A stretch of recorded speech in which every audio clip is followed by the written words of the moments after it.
আলহামদুলিল্লাহ নাহমাদুহু ওয়া নুসাল্লি আলা রাসূলিহিল কারীম আম্মা বাদ আউযু বিল্লাহি মিনাশ শাইতানির রাজীম বিসমিল্লাহির রহমানির রহিম আল্লাযী খালাকাল মাউতা ওয়াল হায়াতা লিয়াবলুয়াকুম আইয়ুকুম আহসানু আমালা وقال النبي صلى الله عليه وسلم الحب الوطن من الإيمان أو كما قال عليه السلام আলহামদুলিল্লাহ আমরা ভারতবর্ষের মানুষ।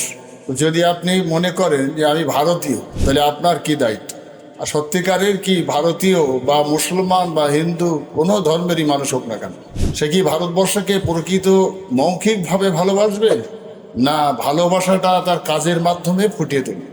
নিঃসন্দেহে গণতন্ত্র দেশ হিসাবে যখন মানুষ ভালোবেসে কাঁধে কাঁধ মিলিয়ে লড়াই করে 1947 সালে ইংরেজ মুক্ত করে ভারতবর্ষকে স্বাধীন করবে, সেই স্বাধীন ভারতবর্ষে সর্বস্তরের সর্বধর্মের মানুষ বসবাস করবে কাঁধে কাঁধ মিলিয়ে, যেমন ইংরেজ মুক্ত করেছিলেন। তাই আমাকে ইসলাম কি শিখিয়েছে? আমি একজন মুসলমান, আমাকে দেখতে হবে যে হজরত মুহাম্মদ সাল্লাল্লাহু আলাইহি সাল্লাম যেদিনে মক্কা থেকে মদিনা শরীফে হিজরত করে গিয়েছিলেন, সেদিনেও হুজুর মদিনার দিকে যখন 2 পা হাঁটছিলেন তো 4 পা পিছনের দিকে হাঁটছিলেন, এবং কাবার মিনার দেখছিলেন, বাড়ির দিকে গ্রামের দিকে দেখে কাঁদছিলেন। তাই বোঝা যাচ্ছে যে হিজরত আল্লাহর হুকুমে করলেও মক্কার জন্য হুজুরের মনটা বড় ব্যাকুল হয়েছিল। তাই যাওয়ার পথে যাওয়া এবং ঘাড় ঘুরিয়ে ঘুরিয়ে দেখা। সেই জন্যই রাসূল আকরাম সাল্লাল্লাহু আলাইহি সাল্লাম শিখিয়েছেন হুব্বুল ওয়াতনে মিনাল ঈমান। তোমার জন্মভিটের উপরে তোমার মহাব্বত, ভালোবাসা, আন্তরিকতা রাখাটা তোমার ইমানের বিশেষ একটা অংশ। তাহলে আমরা কি প্রকৃত ভারতীয়? আমরা কি প্রকৃত একজন মুসলমান? মহান আল্লাহ আমাদের বলেছেন, আল্লাযী খালাকাল মাউতা ওয়াল হায়াতা লিয়াবলুয়াকুম আইয়ুকুম আহসানু আমালা, যে আমি তোমাদের হায়াত আর মাউত দিয়ে তৈরি করেছি শুধুমাত্র তোমাদের নেক, ভালো এবং মন্দ কাজের হিসাব করার জন্য। আমরা কি কাজ করি? অ্যাকচুয়ালি আমরা তো মানুষ, প্রথমে মানুষ, তারপরে তো অন্য কথা। তাই 1947 সালে ইংরেজ বিতাড়িত হলো। সেখানে ভারতীয় একজন মুসলমান হিসাবে আমার করণীয় কি, আমার কাজটা কি?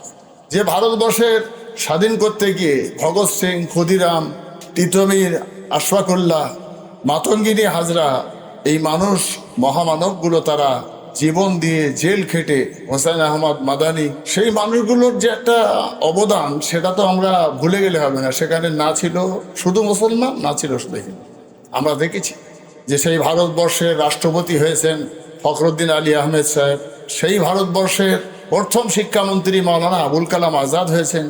তাহলে সেখানে ধর্ম দেখা হয়নি, জাতপাত দেখা হয়নি, দেখা হয়েছিল তাদের মিলেমিশে যে ভারতবর্ষ স্বাধীন করা। দুর্ভাগ্য আমাদের, স্বাধীন হলো ভারত, এখনো পর্যন্ত সেই পরাধীনতা এবং পিছনের কিছু কথা টেনে এনে নোংরামি ছড়ানো, যাতে যাতে বিদ্বেষ তৈরি করা, এসব মানুষ এক শ্রেণীর আছে, তারা করে যাবে। লম্বা সময় ধরে মুসলমানরাই ভারত স্বাধীন করলো। নিঃসন্দেহে সেই সময়ের ভিতরে, সেই 700 বছরের রাজত্বকালেও এই দেশে হিন্দু, মুসলমান, শিখ, ইসাই, খ্রিস্টান সবাই ছিল। জানি না সে সময় মুসলিম বাদশারা, নেতারা, কর্ণধারেরা, আমলারা তারা অন্য ধর্মের মানুষদের সঙ্গে কি ব্যবহার করেছিলেন। তবে এটা আমার বিশ্বাস যে যারা সংখ্যায় বেশি হয়, যারা ক্ষমতায় থাকে, তারা অনেক সরকারি অনুদান থেকে তাদেরকে বঞ্চিত করে যারা সংখ্যালঘু হয়।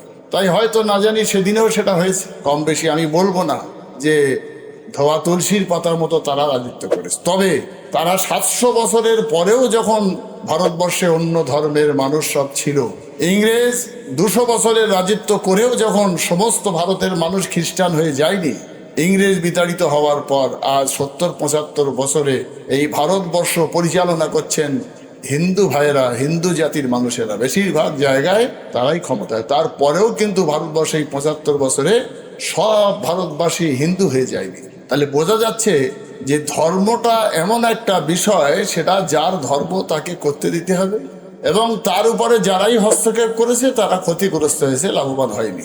সেই জন্যে সমস্ত ধর্মের মানুষের প্রতি শ্রদ্ধা রেখে চললেই সেই মানুষটা সুনাম সুখ্যাতির সঙ্গে এহকালে থাকবে, পরকালটাও তার উজ্জ্বলময় হবে। আর যারা ধর্মের ভিতরে ভেদাভেদ তৈরি করেছে, তারা নিঃসন্দেহে সে যে ধর্মেরই মানুষ হোক না কেন, সে অভিশাপ করবে। তাই এই বিরাট ভারতবর্ষের মানুষ দীর্ঘদিন বিভিন্ন জাতকে নিয়ে, বিভিন্ন ধর্মীয় মানুষের আকীদার মানুষকে নিয়ে হয়তো তারা রাজনীতি করতে গিয়ে ভোটের ফায়দা লুটেছে। কেউ মুসলিম তোষণ করেছে, কেউ মুসলিমদের প্রতি জুলুম করেছে, কেউ হিন্দু তোষণ করেছে, কেউ হিন্দুদের প্রতি অবিচার করেছে।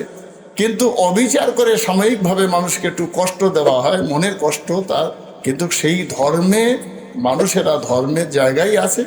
এবং এই সমস্ত ধর্মের মানুষদেরকে নিয়ে যেমন ভারত স্বাধীন হয়েছিল, সেইভাবে এই সমস্ত ধর্মের মানুষের সম্মান, শ্রদ্ধা, তাদের অধিকার বুঝিয়ে দিয়ে যিনি রাজত্ব চালাবেন তিনি সবার কাছে সম্মানীয় হয়েই থাকবেন।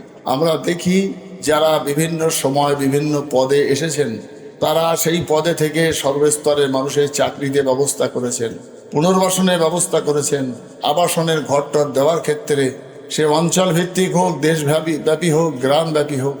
সে পঞ্চায়েত মেম্বারও সুনাম নিয়ে দুনিয়া থেকে চলে গেছেন। অনেক পঞ্চায়েত মেম্বার গালিগালাজ খাচ্ছেন, অনেক পঞ্চায়েত সমিতি মেম্বার, বিডিও, এসডিও, তারা মানুষের কাছে সুনাম, আবার অনেকেই দুর্নামের ভিতরেই আছে। এক কথায় একটা মানুষ মানুষের পাশে দাঁড়াবে, এটাই হচ্ছে ভারতবর্ষের কালচার। একজন অমুসলিম মৃত্যুমুখে মুমূর্ষু অবস্থায় পড়ে আছেন, একজন মুসলমান গিয়ে তার রক্ত দিয়ে তার জান বাঁচাবে। একজন খ্রিস্টান কঠিনভাবে বিপদগ্রস্ত হয়ে আছেন, তার পাশে একজন মুসলিম যাবেন। একজন জৈন, একজন বৌদ্ধ, একজন শিখ, একজন হিন্দু, একজন কাওড়া, একজন বাগদি, এসব দেখা দেখি নয়। মানুষ যখন বিপদে পড়বে তার পাশে একজন মানুষ যাবে, এটাই হলো মানুষের কাজ। তাই সেই উদ্দেশ্য নিয়ে সর্বজাতির মানুষ এই ভারতবর্ষ স্বাধীন করে একই গ্রামে, একই জায়গায় একটা মন্দির, একটা মসজিদ, এখানে শাঁখ বাজে, ওখানে আজানের ধ্বনি হয়, ওখানে হরিনাম হয়, এখানে মিলাদ হয়, মাহফিল হয়। আমরা দেখি রমজানুল মোবারক মাসে ঈদের সময় আমাদের ঘরে বহু হিন্দু বন্ধু বান্ধব আসেন সেমাই খেতে। আমাদের ছেলেরাও ওদের বিভিন্ন অনুষ্ঠানে, হিন্দুদের অনুষ্ঠানে তাদের সঙ্গে বন্ধুত্ব থাকায় ব্যবসায়ী সূত্রে কাজকর্ম তারা সেখানে যাতায়াত করে। তাই সবার রক্ত লাল, সবাই একজন মানুষ, সবাই মিলেমিশে রক্ত দিয়ে জেল খেটে যখন ভারত স্বাধীন করেছিলেন, সেইভাবে আমরা সবাই সর্বস্তরের নেতৃত্বে থাকা যারা যে পদে আছেন সেখানে থেকে সবার ভিতরে ভ্রাতৃত্ববোধ বজায় রেখে চলবার জন্য স্বতঃস্ফূর্তভাবে সাহায্য সহযোগিতা করে আমাদের এই মিল, মহাব্বত, ভালোবাসা, আন্তরিকতাকে অটুট যাতে থাকে বা রাখা যায়, সেই চেষ্টা করবার জন্যে সর্বস্তরের মানুষের কাছে আমি অনুরোধ রাখছি, যেটা ভারতবর্ষ 1947 সালে বহু মানুষের জান কোরবানি করে তারা এই ভারত স্বাধীন করেছিলেন। সেই রক্তের মূল্য দিয়ে মূল্যায়ন করার দায়িত্ব এবং কর্তব্য তাদেরই, আলাওয়ালা তাদেরই সন্তান সন্ততি আমরা। তাই তাদের সবার প্রতি শ্রদ্ধা জ্ঞাপন করে ওই 15ই আগস্ট একটু মাইক বাজালাম, ডিজা বাজালাম, একটু গান বাজনা করলাম, মিষ্টি খেলাম, দুটো পতাকা উড়িয়ে ফুল সিন্নি দিলাম, এটা হচ্ছে বাহ্যিক একটা রূপ। আসলে ওইটা স্বাধীনতার মূল বিষয় নয়। স্বাধীনতার মূল বিষয় হলো আমি একজন মানুষ হতে হবে, আমাকে আমরা মানুষ হয়ে যাই এবং ওই তেরঙ্গা পতাকার মূল্য দিয়ে মূল্যায়ন করি। ও পতাকা যে আমাদের মাথার তাজ, সেটা মাথায় রেখে চলি। আল্লাহ যেন আমাদের সেই তৌফিক দান করে। ওমা তৌফিকি ইল্লা বিল্লাহ। আসসালামু আলাইকুম ওয়া রাহমাতুল্লাহ।